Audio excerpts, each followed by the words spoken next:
Hi, folks. Thanks for tuning into Sunday School Bonanza, where we go through gospel doctrine lessons to get you prepared, help you better appreciate gospel doctrine, and just be a better participant.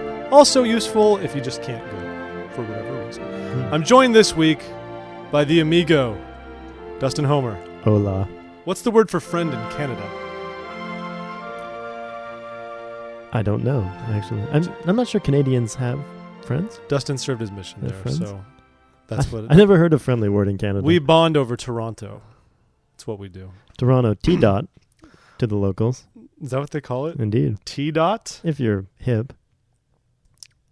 So maybe that's what you would call it, but I Canadian wouldn't, hip. since clearly I would you're not hip. call it T-dot, but since I live in Alexandria, Virginia, I'm going to call this place A-dot. I think that will not catch on. All right, so this week's Moving lesson. Moving on, we've only got a couple of lessons left, actually. I believe this is officially the antepenultimate lesson of the Doctrine and Covenants lessons. It's lesson 44, being good citizens. So this whole lesson here, like a lot of these back-end lessons, we're not as much in church history as much as we are in more modern-day relevant type counsel. And we're going to talk about a number of things. Scripture references for you to check out. Doctrine and Covenants 58, just a lot of 58, and also sections 98 and 134. And, of course, Articles of Faith 112. What does Article of Faith 112 say? It says, we believe in being subject to kings, presidents, rulers, and magistrates in obeying, honoring, and sustaining the law, which is actually a big thing that we cite quite often, especially because we are a church of many nations, so there's a lot to consider here. Excuse me. The attention activity just tells us that President Benson, for those of you who don't know, before he was President Benson, he was Elder Benson. And during a brief 8-year stretch, he hung out with Dwight Eisenhower As the Benson. Secretary of Agriculture because of his background in agriculture. And but it's interesting because he served concurrently. He was still an active member of the 12 at the same time. They just want us to point that out, basically. So Yeah, and I think there's a lot of lessons from that because he served at the encouragement of his brethren, right? Mm-hmm. And was able to, arguably influence some really important policies. Well, yeah, I during mean, that I think time. the church knew what we were doing. It's like, wait a second. We got a chance to have one of our top flight brethren up there in the Oval Office. It's Secretary of Agriculture, so we probably had, one meeting a year, if that. I mean, how important is agriculture? Seriously. But coming back. But anyway. So that happened. It is cool, though. You're right, because it's important to serve one's country, even no matter how quote unquote serious your calling is. I think that's the great takeaway you can get from that. Our civic duty never expires. No, that's a great point. And then the lesson launches into first talking about what it means to a Latter-day Saint to participate in government, and cites some really important pieces of revelation from Doctrine and Covenants section 134. They talk about the point of governments. And I hope that's something that the classes dwell on a little bit, is sort of get behind the fact that governments are something that God has inspired to keep us safe, right? To sort of keep us so we're not at each other's throats, so that we have basic prosperity, so we have basic social services. Are you saying that governments are good? Government is ordained of There God. are many who will say they're not. So yeah, There are, but I mean, those who say they're not, like anarchy is not good. Like government is No. of God. And us participating in government is a way that we build something that God has ordained. It's a way that we build the kingdom. It's the way that we improve the livelihoods of ourselves and the people around us. It's a way that we be disciples of Christ, really, by participating in government and doing it effectively and righteously. And so, hope that, and the section goes through and talks about some of the real purposes, which are, good and safety of society, protecting the guilty, protecting the innocent, punishing the guilty, not protecting the guilty, depending upon the society. This is not Germany. Anyway, we won't get into that. And then this is the really critical point. Government protects the free exercise of religion, or it should, right? Not every government does, but it's trending that way. But in many countries, most countries in the world, you can exercise the religion that you choose, and that is paramount. That's fundamental to Zion. That's fundamental to the spreading of the gospel of Jesus Christ, and that's a huge reason we need good government. And somewhat maybe tangentially, it's interesting because we've seen a bigger push for that from the church actually in recent months. Here in 2012, all about the importance of religious freedom and not letting one's religious freedom be taken for granted, or to be taken away, and that it is important for the functioning of the church to have religious freedom. But in many ways, but of course that also goes along very much with one of the articles of faith, let them worship how, what, and whatever they may. We very much believe in that. I don't dislike anyone for not being LDS, and I respect their right to worship how they so desire. And I think that's an important thing that we can consider. And by the way, those things you cited before are all in section 134 for those of you following along at home. Indeed. Sorry. And I would just want to say too, and I think it's a great point you bring up that we allow everybody the free exercise of religion. We respect every religion. Yeah. But also we need a chance to tell everybody about our religion, right? To have the opportunity to be able to preach the gospel is the most important thing in the world today. And we see different countries, we get so excited when we're able to open up proselytizing in a new country.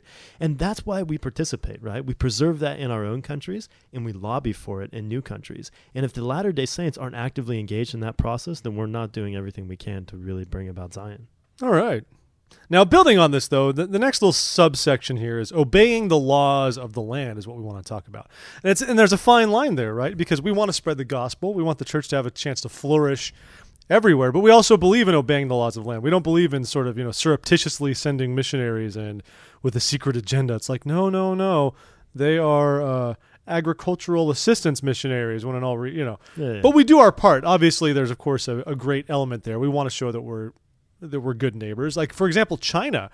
We have many service missionaries there doing work. The church, of course, has no real formal recognition in China outside of, Hong Kong and Taiwan, but we don't need to get into that political quagmire. But the interesting thing is China is well aware of us because of the good works we have done there by helping out in their country. And as such, we do have congregations that meet there. They just can't do so officially. It's very interesting they estimate we actually have thousands of members in China who are just kind of hanging out doing their thing. And someday, hopefully because of our obedience even to the laws of their land, and we encourage the members abroad to obey those laws. If they say, hey, the government doesn't want you to worship, they don't want you to organize, we can't do these things yet, do what you can do, and don't push it. And I like that Salt Lake actually puts out pretty clear directives in those circumstances to not try to be all secret and push the church and let it exist. Like we say, nope, we'll just do what you want us to do, and hopefully things will change. And I think we see great examples of that. If I've got another example, in the Persian Gulf region, especially in the United Arab Emirates, where we have a stake. Most of it is, they're not native Emiratis or anything like that. But we're able to build these large church buildings and everything in Abu Dhabi because we've kind of played ball with the government there for long enough. Now they say, you need a meeting house, do it. Or look at the Freiburg Temple in Germany, where so many, the saints struggled for so long always to try to get visas and stuff to go visit the temple in Switzerland. They said, it'd be better if we just helped you build a temple here so you don't have to leave. So there's a lot of value in, and that's just one example, of course, of obeying the laws of the land. If you already have religious freedom, also obey the laws of the land in general. I mean, that goes hand in hand with being a good citizen and a good saint. It does. No, absolutely. The interesting thing, though, is on the flip side, too, and this was something, and I wouldn't want to get into a lot of discussion about this, but it was mentioned frequently in the last General Conference that the laws of God always supersede the laws of man. So we have a certain responsibility what's that relationship? We have a real responsibility to respect the law, but at the same time, we also can't lose sight of the bigger, more important laws and principles. And that's interesting. And obviously there's all kinds of directions that conversation could go, but of course, an interesting point to think about. Yeah. So obey the laws, people. Don't be a jabroni. And respect the police. Respect the police. They're there for a reason. You can't just ignore them. But anyway. and then we get into, and this is, I think, a really great note to end on, and I hope where the bulk of most lessons are spent, this idea of strengthening the community, right? Right. And really begins with the great point that, Elder Ballard actually made this point in a talk, and it's referenced in the manual about 20 years ago, that we're commanded to live in the world, but not of the world, right? Exactly. But usually we kind of emphasize the not of the world part. Sure. But he encourages us to think about it like a couplet where we separate it into 2 points, where we are commanded to live in the world, to be a part of it, to be dynamic, to contribute, to help, to lift, to build, but just not to be of the world, right? To not be wicked. And so it's an interesting point and an important point that we're supposed to actually contribute. We're supposed to be a part of the game. We're supposed to be on the field playing, trying to do something to make people's lives better. And something I love seeing in our day and age, we have a lot of stuff we have to deal with, definitely as far as adversity. But at the same time, I love seeing how much more the church has sort of publicly engaged the public in general.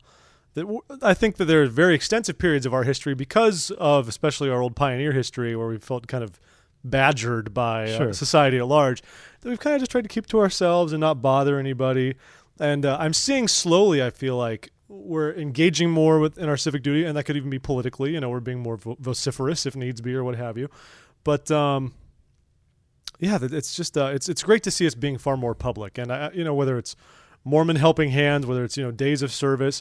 I love about the days of service is that we don't try to make it this is a church thing. We try to we work with other faiths and community leaders and say it's not just we are the Mormons, hear us roar, and we're doing what we want. It's saying, hey, we are a part of the fabric of this community, like all of you. And so we want to work in tandem to get this stuff done. We all have the same goal. I think that's super important because we didn't have much of a history of doing that before. We didn't. We were far more insular before that, and now we're doing a lot better. I think how we're supposed to be. And don't take this like this sort of analogy the wrong way, but the Lord himself spent his time with publicans and sinners, right? Yeah, and so I'm not like trying to like cast pallor on people who aren't of our faith at all, but the idea that you're spending time and in your energy with the people who need to benefit from your ministry, and that's the right way to do it, and it's the Lord's way to do it. And I think it's a generational shift as well as just sort of a shift in time, and I think it's one we take advantage of. Yeah, I think community engagement is it's on the rise, and like you said, it is generational. One of the other things this talks about, of course, also is to serve in elected or appointed public service positions. Now, we saw that with President Benson, of course, great example of that. He didn't run to be Secretary of Agriculture. He was just appointed to do it. But it's an important thing. It's not a sin by any means if you say don't want to run for elected office. There's not some mandate in the church that all of us must run for something at some point. But definitely get involved, I think is what that's trying to say. Don't be afraid to go to your city council meetings, your town councils, whatever it is, and know what's going on in your community and taking an active role in it, whatever that may be. If that means running for office, great. If that means trying to propose ideas and initiatives, do whatever you think is best for you to do. But there's a lot of benefit, especially as Latter-day Saints. I think we have so much to offer. I mean, you see that generally as Mormons, we are a pretty good, industrious people, and we have a lot to add. So we can make a big difference in our communities as we engage. I agree. And, we all have really limited time, energy, ability, but at the same time, I think the clear message from the prophets, from the scriptures, is that we're supposed to do this, right? We're supposed to figure out the best way to get engaged. And so whether that means we run for office, whether that means we just get a little better about voting, maybe that means we work with a nonprofit organization, right? Or volunteer at the school more, or even, do something with our neighborhood, like HO. It's just the idea that we got to figure out the best way that we can engage. But I think this is a big part of the Lord's plan for building Zion. He doesn't want us to be passive members of our community. Or insular, or, you can spend, okay, I don't want to be offensive here, but you can spend 30 hours a week focusing on your ward. And that's not a bad thing. Yeah. But is that always the best way to put all of your attention, right, on our one insular Latter-day Saint community? I would argue usually not. Yeah. That it's important that we're getting outside of ourselves. We have to have a healthy balance. And I think as Latter-day Saints, we stand to benefit a lot. Like you said, we've thrown the word insular around a lot so far. But it's very easy, I think, as Mormons to approach ourselves like we are an island because we are in the world but not of the world. And what does that mean? Bubble. That's the first thing you think of, but don't do that. And what I love here in the closing remarks is you referenced Elder Ballard's remarks, and it even has it here in the lesson. But I love that he says here in the second paragraph, these same remarks from Elder Ballard from 1989, members of the church need to influence more than we are influenced. I've never even read that before, and I think that's great. We should work to stem the tide of sin and evil instead of passively being swept along with it. We each need to help solve the problem rather than avoid or ignore it. But I love that idea that we need to influence more than we are influenced, I think that's great. I never read that part of we always see in the world, not of the world, and I've never really read much past that, and that's it's pretty cool. Well said. I dig it. Amen. So, folks, you have anything else to add there, Dustin, about community? Dustin's a great community engager, so definitely he's the man. I'm glad we talked about this. This is a good lesson for you. I love this lesson. I hope that everybody has a great discussion about it because it's relevant to every single Latter-day Saint. Yeah. And honestly, and I can promise you as well, you will benefit immeasurably from getting involved in your community, or like Dustin said, through a nonprofit, volunteering organization, mentoring, whatever it is. Do something. Don't just sit around and expect your community just to serve stuff up to you. Be a part of it somehow. And that's our role as Latter-day Saints. We need to do that. So, well, folks, we hope you will go to Facebook.com/ThisWeekInMormons, Twitter @TheRealTwin, Pinterest, YouTube, subscribe to this on iTunes, listen on Stitcher Radio, and be a part of our gospel study sesh. If you don't know what that is, go to our website, thisweekinmormons.com, look at the left column where it says gospel study session, beautiful apocalyptic looking writing, and click on the button and it'll take you there. Do all those things, and of course, send us an email, contact@thisweekinmormons.com. Love hearing your feedback, and it's always good to know that this is being well received. Dustin, thank you very much for being here. My pleasure. Great to have you here, amigo. This is once again lesson 44, being good citizens. So go be a good citizen. And this is Sunday School Bonanza, a This Week